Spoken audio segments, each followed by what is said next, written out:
Kind of diving right into it, gang.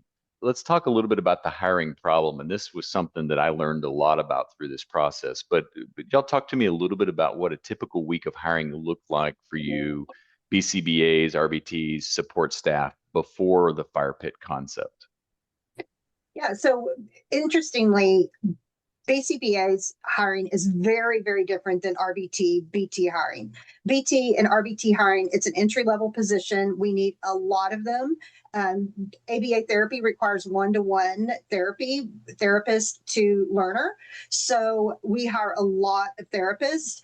And because it is an entry level position, it is a little bit higher turnover position in our industry. So a lot of applicants, a lot of interviews, a lot of things a lot of stages in the pipeline to push them through. BCBAs are a little different.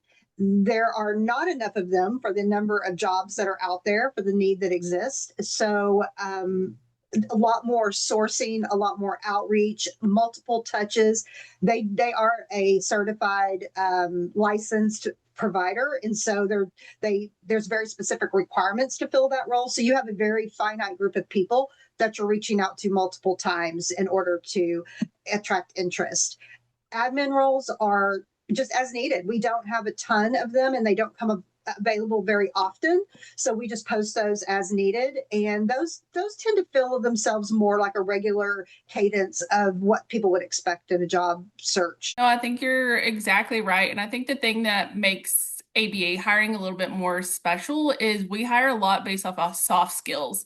Can you have all the requirements and check boxes? Absolutely. But it's really the conversations that we're having to make sure that they have those soft skills to work with the population that we do. Yes. Is there a particular moment in the process that you think about where you're like, this is where it kind of really breaks down from sourcing to screening to interview coordination? I think it really just depends on what they're coming in with to kind of break all of that down. But I think one of the big things is kind of like the influx of people and kind of trying to navigate all of that. But like Bryce was saying, is you can check a lot of boxes, but and we can teach you a lot of things as well. But are you teachable and kind of trying to navigate pulling out those candidates that are able to do that in the screening process as well?